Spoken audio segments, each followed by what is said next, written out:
Hello students, welcome to the ultimate classes. आज हम लोग एक न्यू चैप्टर स्टार्ट करने जा रहे हैं जिसका नाम है ट्रायंगल्स एंड क्वाड्रिलेटरल्स। ट्रायंगल्स तो आप लोग समझ ही गए होंगे। ट्रायंगल्स मतलब ऐसा फिगर जिसके 3 साइड्स होते हैं और 3 एंगल्स होते हैं। ठीक है, ट्रायंगल तो कुछ आपको दिक्कत नहीं है, ट्रायंगल समझ गए। 3 साइड्स एंड 3 एंगल्स। अब क्वाड्रिलेटरल्स में क्या क्या आ जाते हैं आपके? क्वाड्रिलेटरल्स में हर तरह का पॉलीगॉन्स आ जाता है। हर तरह का पॉलीगॉन्स मतलब क्या हो गया? पॉली मतलब मेनी लाइंस वाले फिगर। जैसे कि इसमें आपको रेक्टेंगल आ गया, स्क्वायर आ गया, पैरेललोग्राम आ गया, ये सारे के सारे आपके क्वाड्रिलेटरल्स में आ गए। तो इससे आपके कहाँ क्वेश्चन पूछे जाते हैं? इससे आपके एसएससी के बहुत सारे क्वेश्चंस पूछे जाते हैं। इससे आपके डिफरेंट कॉम्पिटिटिव एग्जाम्स में बहुत सारे क्वेश्चंस पूछे जाते हैं। जैसे कि आपको ट्रायंगल का फिगर दिया हुआ है, आपको उसका एरिया निकालना है या सेंट्रॉइड निकालना है, कुछ भी किसी भी तरह का क्वेश्चन जब आपको देता है उससे रिलेटेड, तो आपको इसके बारे में पता होना चाहिए कि इस पे क्या क्या डिफरेंट फॉर्मूलाज लगते हैं और क्या इसका बेसिक कॉन्सेप्ट है। तो ये सबसे पहले हम लोग ट्रायंगल को समझने का कोशिश करते हैं कि ट्रायंगल का बेसिक ट्रिक क्या होता है। अब देखिए, अब यहाँ पे आपको ट्रायंगल का समझने के लिए ट्रायंगल 3 साइड्स है, that is A B and C, और 3 एंगल है, एंगल ए, एंगल बी और एंगल सी। तो सबसे पहला इसमें क्या चीज होता है कि sum of all the angles of triangle equal to 180 degree. मतलब angle A plus angle B plus angle C हमेशा कितना होगा? 180 डिग्री होगा। ये बात को हमेशा ध्यान रखिएगा कि हमेशा तीनों साइड का एंगल का सम 180 डिग्री होगा ऑलवेज। और दूसरा क्या होता है कि sum of two angles of triangle is always greater than the third angle. मतलब कि अगर एंगल ए और एंगल बी को हम लोग सम करते हैं तो ये always greater than angle C होगा। ठीक है, ये बात समझ में आएगा आपको कि angle A plus angle B will always be greater than angle C, या फिर angle B plus angle C will always be greater than angle A, and similarly angle A plus angle C will always be greater than angle B। कि हमेशा sum of दो angle is always greater than sum of the third angle. ठीक है, अब ये हो गया आपका एक ट्रायंगल। अब दूसरा ट्रायंगल होता है जो हम लोग समझते हैं, वो है राइट एंगल ट्रायंगल। जब एक ट्रायंगल राइट एंगल ट्रायंगल होता है, राइट एंगल ट्रायंगल से आप लोग क्या समझे? मतलब कि ऐसा ट्रायंगल जिसका एक एंगल 90 डिग्री है। ठीक है, ऐसा ट्रायंगल जिसका एक एंगल 90 डिग्री है तो वो कहलाता है, क्या कहलाता है? Right angle triangle. Right angle triangle. और जब राइट एंगल ट्रायंगल रहता है तब उसमें लगता है, क्या लगता है? Pythagoras theorem. पाइथागोरस थ्योरम जो आप लोगों ने स्कूल में सबने पढ़ा होगा। अगर नहीं ध्यान है तो कोशिश कीजिएगा याद करने का। मैं बताती हूँ आपको पाइथागोरस थ्योरम क्या होता है। पाइथागोरस थ्योरम हो गया, ये हो गया हाइपोटेनियस, ये हो गया बेस, और ये हो गया परपेंडिकुलर। परपेंडिकुलर क्या होता है? 90 डिग्री का बेस पे खड़ा होता है। ठीक है, तो ऐसे में क्या होता है फॉर्मूला? पाइथागोरस थ्योरम हम लोगों को बताता है कि hypotenuse square is equal to perpendicular square plus base का स्क्वायर। ये होता है पाइथागोरस थ्योरम। पाइथागोरस थ्योरम हर ट्रायंगल पे नहीं लगता है। पाइथागोरस ट्रायंगल सिर्फ राइट एंगल ट्रायंगल पे लगता है। ओके, यहां तक क्लियर है? और मैं और चीज बताती हूं आपको। सपोज कि एक ट्रायंगल है ABC। ठीक है, ए बी सी, और यहां से अगर एक लाइन हम लोग ड्रॉ करते हैं इस जगह पे D, जो कि इक्वली डिवाइड करता है B और C को, मतलब कि दिस इक्वल टू दिस। तो इस केस पे क्या बोलते हैं हम लोग? इसको बोलते हैं हम लोग मीडियन। इसको क्या बोलते हैं? मीडियन। याद रहेगा? मैं आपको ये सारे टर्म इसलिए समझा रही हूँ कि अगर आपको क्वेश्चन में दिया जाए कि मीडियन ये है, का मीडियन का वैल्यू ये है, और आपको ट्रायंगल का साइड निकालना है, तो आपको पता होना चाहिए कि मीडियन हम लोग किसको बोलते हैं, तो आप लोगों को डाउट नहीं होगा। और the point where 3 medians meet, मतलब एक तो यहां से आया, दूसरा यहां से आया, तीसरा यहाँ से आया। कोई भी वर्टेक्स से किसी भी साइड को दो तरह से डिवाइड करता है, तो जो मिड पॉइंट होता है, जो मिड पॉइंट होता है उसको हम लोग क्या बोलते हैं? सेंट्रॉइड। उसको क्या बोलते हैं? सेंट्रॉइड, जो कि मिड पॉइंट होता है। ठीक है, समझ में आया? अब सेंट्रॉइड क्या करता है? सेंट्रॉइड मीडियंस को डिवाइड करता है किस रेशियो पे? सेंट्रॉइड डिवाइड्स मीडियन इन 2:1 के रेशियो पे। मतलब कि जैसे ये सेंट्रॉइड है और ये मीडियन एक है, ये मान लीजिए ये बी है, तो बी और इसको मान लेते हैं हम लोग जी, तो BG:GE कितना हो जाता है? 2:1। समझ में आया आपको क्या बोल रही हूं मैं? देखिए मैं क्लियर फोटो बना के फिर से आपको बताती हूँ कि सपोज कि ये एक ट्रायंगल है A, B एंड C। ठीक है, अब वर्टेक्स A से एक मीडियन निकलता है यहाँ पे D, B से एक वर्टेक्स निकलता है यहाँ पे E, और C से एक वर्टेक्स निकलता है यहाँ पे F। ठीक है, और ये होता है सेंट्रॉइड, जो सेंटर पॉइंट होता है, इसको बोलते हैं हम लोग सेंट्रॉइड। और सेंट्रॉइड क्या करता है? सेंट्रॉइड मीडियन को दो पार्ट में डिवाइड करता है। जैसे देखिए यहाँ बीई को दो पार्ट में डिवाइड कर रहा है, एक ये वाला पार्ट, एक ये वाला पार्ट। सीएफ को दो पार्ट में डिवाइड कर रहा है, एक ये वाला पार्ट, एक ये वाला पार्ट। एडी को भी दो पार्ट में डिवाइड कर रहा है, ये वाला पार्ट और ये वाला पार्ट। तो मान लीजिए कि हम लोग सेंट्रॉइड को डिनोट कर देते हैं जी से, तो इसका ये इक्वेशन का मतलब क्या हुआ कि ये डिवाइड जब किया तो इसका मतलब हो गया BG/GE हो गया 2:1, अगर ये सेंट्रॉइड है तो। ठीक है, सेम हो जाएगा आपका AG/GD का 2:1, सेम हो जाएगा आपका CG/GF का 2:1। ये होता है ट्रिक, सेंट्रॉइड मीडियन को 2:1 के रेशियो पे डिवाइड करता है। समझ में आया आप लोगों को? अब देखिए, अब एक ट्रायंगल होता है आइसोसेलेस ट्रायंगल। आइसोसेलेस ट्रायंगल का मतलब क्या हुआ? आइसोसेलेस ट्रायंगल का मतलब ये हुआ कि जिसके दो साइड्स इक्वल होते हैं। ठीक है, मान लीजिए ये ए, बी एंड सी है, तो दो साइड इक्वल है, मतलब A B equal to B C. और आइसोसेलेस ट्रायंगल पे एक और चीज होता है कि दो एंगल भी इक्वल होते हैं। ठीक है, तो ऐसे केस में जब ए बी सी पे मीडियन ड्रॉ करते हैं हम लोग, तो इस केस में ये दोनों को इक्वली डिवाइड करता है, अगर वो आइसोसेलेस ट्रायंगल है तब, that is BD equal to BC। ये आइसोसेलेस ट्रायंगल के केस में होता है। कोई डाउट?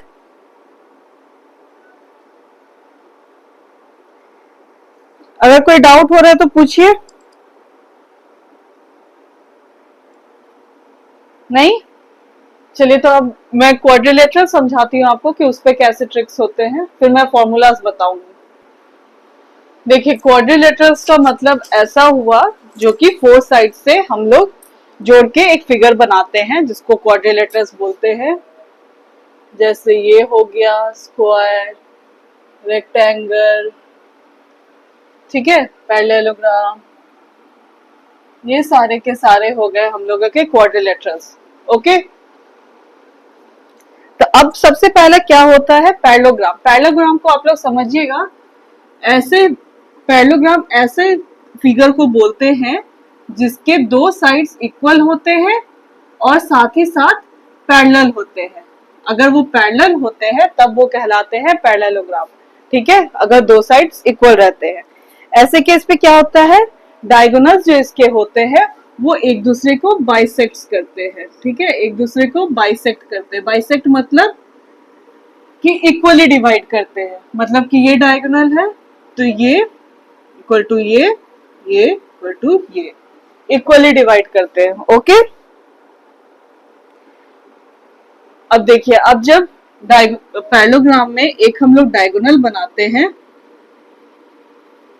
तब क्या होता है? तब ये दो सिमिलर ट्रायंगल फॉर्म होते हैं, और सिमिलर ट्रायंगल के केस में ये एरिया में डिवाइड होता है। मतलब कि area of triangle A B D equal to area of triangle B C D. ठीक है, इतना समझ में आया आप लोगों को? अगर एक डायगोनल है तो एक डायगोनल पैरेललोग्राम के को दो ट्रायंगल में डिवाइड करता है जिसका एरिया सेम है। ओके, अब क्या होता है, आपके पास अगर रेक्टेंगल है, एक रेक्टेंगल है और रेक्टेंगल में जब डायगोनल हम लोग ड्रॉ करते हैं तो उसका जो डायगोनल होता है वो इक्वल होता है, मतलब कि AC equal to BD, AC equal to BD होता है। और ये जब डिवाइड करता है तो ये इक्वली डिवाइड भी करता है, मतलब ये बाइसेक्ट करता है, दोनों को इक्वली डिवाइड करता है। समझ में आया यहां तक? अब सेम ही स्क्वायर के केस में भी होता है, जब स्क्वायर होता है तब भी डायगोनल्स इक्वल होते हैं और वो बाइसेक्ट करते हैं। Okay, any problem?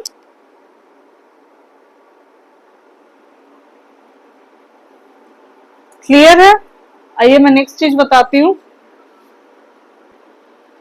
अब आइए मैं आपको ये चैप्टर के क्वेश्चन आंसर कराने के पहले आपको कुछ फॉर्मूलाज बता देती हूँ जो कि आप लोगों को याद रखना है, ताकि हम लोग जब क्वेश्चन आंसर बनाए तो आप लोगों को फॉर्मूला एकदम बाय हार्ट होना चाहिए, कहीं कोई फॉर्मूला में दिक्कत नहीं होना चाहिए। अगर आप लोगों को फॉर्मूला पता होगा तो कोई भी क्वेश्चन होगा तो आप लोग आराम से वो क्वेश्चन बना लेंगे। ठीक है, तो सबसे पहले एरिया ऑफ रेक्टेंगल क्या होता है? Area of rectangle, area of rectangle होता है लेंथ इंटू ब्रेथ।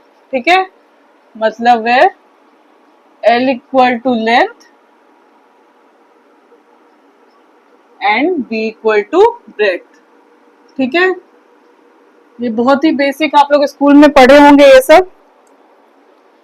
ठीक है, यहाँ तक कोई डाउट?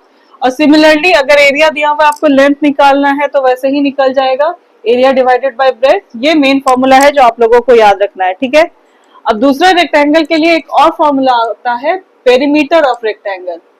क्या आता है? Perimeter of rectangle. तो पेरीमीटर ऑफ रेक्टेंगल कैसे निकलता है? 2 इंटू L प्लस B।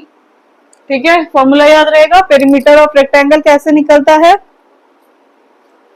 अब तीसरा हो जाता है, हम लोग स्क्वायर पे आते हैं, तो एरिया ऑफ स्क्वायर कैसे होता है? एरिया ऑफ स्क्वायर होता है साइड का, जो भी एक साइड है उसका स्क्वायर हो जाता है एरिया। ठीक है, यहां तक कोई डाउट? और एक और फॉर्मूला हो सकता है, अगर आपको साइड नहीं पता है तो half of diagonal of square. ठीक है, अगर आपको डायगोनल पता है और साइड नहीं पता है तो इस केस में एरिया कैसे निकलेगा? एरिया निकलेगा हाफ इंटू डायगोनल का स्क्वायर। ठीक है, समझ में आया आप लोगों को? अब आपसे पूछता है, आपको पता होना चाहिए area of 4 walls of a room. ठीक है, जो एक रूम का जो एरिया हम लोग निकालते हैं तो हम लोग कैसे निकालते हैं?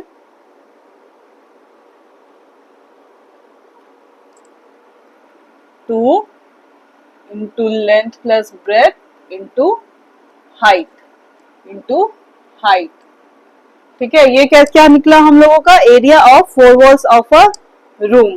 ठीक है, ये भी इंपॉर्टेंट फॉर्मूला है, याद रखिएगा कैसे निकलता है 4 walls ऑफ अ रूम का एरिया, क्योंकि वहां पे तो खाली आप लोगों का लेंथ और ब्रेथ नहीं होता, एक हाइट भी होता है। आप लोग जब रूम में है तो एक हाइट भी है, तो इसीलिए उसमें हाइट भी मल्टीप्लाई होता है। ठीक है, अब आपको एरिया ऑफ ट्रायंगल अगर निकालना है तो कैसे निकालेंगे? Area of triangle equal to half into base into height. ठीक है, एरिया ऑफ ट्रायंगल का मेन निकालने का जो फॉर्मूला होता है वो half into base into height होता है। ठीक है, अब अगर स्केलन ट्रायंगल है जिसका मतलब कि तीनों साइड्स अनइक्वल है, स्केलन ट्रायंगल मतलब जिसके तीनों साइड्स अनइक्वल है, थ्री साइड्स अनइक्वल, तो इस केस में हम लोग कैसे निकालते हैं, फॉर्मूला कैसे निकलता है एरिया, वो मैं बताती हूँ। Area of triangle equal to under root S minus A into S minus B into S minus C, where S equal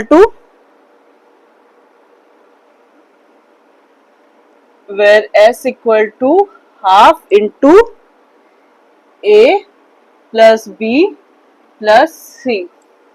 ठीक है, समझ में आया। ऐसे ट्रायंगल जिसका कि तीनों साइड्स अनइक्वल है, तो इस केस में कैसे निकलता है ट्रायंगल का area, under root S into S minus A into S minus B into S minus C, where S equal to half into sum of three sides. ठीक है, अब आपको अगर इक्विलेटरल ट्रायंगल दिया हुआ, इक्विलेटरल ट्रायंगल का मतलब क्या होता है, area of equilateral triangle. Equilateral triangle का मतलब हुआ ऐसा ट्रायंगल जिसके की तीनों साइड्स इक्वल हैं, थ्री साइड्स आर इक्वल। तो इस केस में कैसे निकालते हैं हम लोग, इसका फॉर्मूला है root 3/4 into side square, root 3/4 into side square of, कब होता है ये इक्विलेटरल ट्रायंगल का एरिया निकालने के लिए, जब भी तीनों साइड्स इक्वल हो। ठीक है, समझ में आया आप लोगों को। अगर बेस और हाइट दिया हुआ है ट्रायंगल का तो ये फॉर्मूला पे निकालेंगे। अगर हम लोगों को खाली तीनों साइड दिया हुआ और ये नहीं पता कि ट्रायंगल क्या है, तब हम लोग इस फॉर्मूले से निकालेंगे, और अगर हम लोगों को पता है कि इक्विलेटरल ट्रायंगल है तो हम लोग इस फॉर्मूले से निकालेंगे। ठीक है, और आगे का फॉर्मूला मैं बताती हूँ।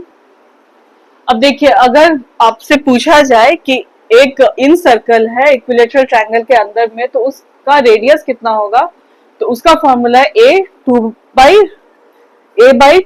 Into root 3।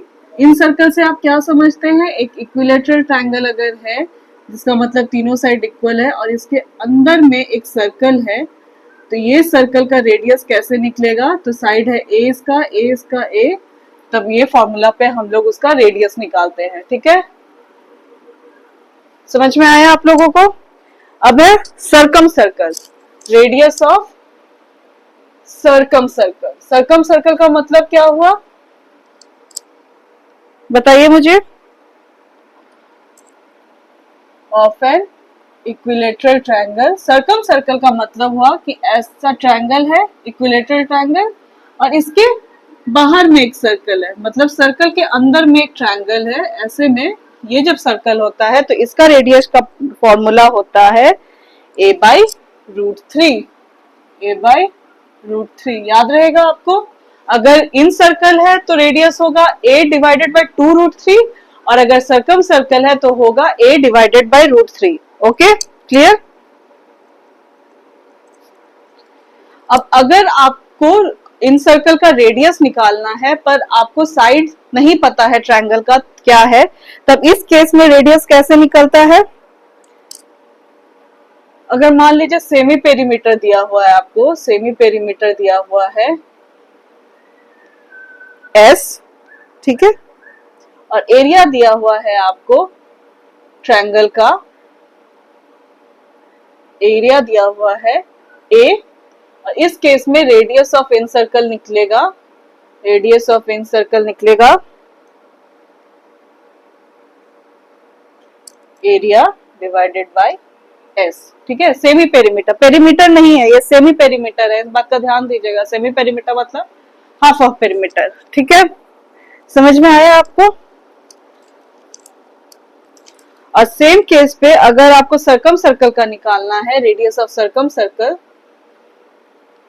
Radius of circum circle, तो कैसे निकलेगा यहाँ पे,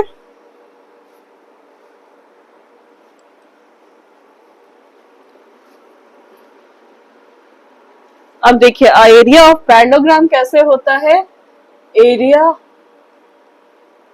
of parallelogram area of parallelogram होता है बेस इंटू हाइट, ठीक है। एरिया ऑफ रोम्बस कैसे होता है? रोम्बस ऐसा 4 साइड्स का फिगर होता है जिसके चारों साइड्स अनइक्वल होते हैं, ठीक है, याद रखिएगा। स्क्वायर में चारों साइड इक्वल होते हैं, रोम्बस में चारों साइड्स अनइक्वल होते हैं। Half into product of diagonals, ये होता है रोम्बस का एरिया निकालने का फॉर्मूला, ठीक है। नेक्स्ट आपका है area of trapezium. Area of trapezium का फॉर्मूला आप लोग याद रखिएगा, क्योंकि मैंने देखा है कि बहुत बार आपसे पूछता है ट्रेपेजियम पे सवाल, ठीक है। तो इसका फॉर्मूला है half into sum of parallel sides, sum of parallel sides into distance between them, into distance between them, ठीक है। याद रखिएगा, ये फॉर्मूला इंपॉर्टेंट है, पूछता है मैक्सिमम टाइम पे, ये पूछता है। अब हम लोग सर्कल का फॉर्मूला पे आते हैं। तो एरिया ऑफ सर्कल कितना होता है? एरिया ऑफ सर्कल होता है pi R square, where R is radius, ठीक है, वेयर आर इज रेडियस। और इसका सर्कमफेरेंस ऑफ सर्कल होता है, सर्कमफेरेंस ऑफ सर्कल होता है 2 पाई आर, ठीक है, याद रहेगा इतना।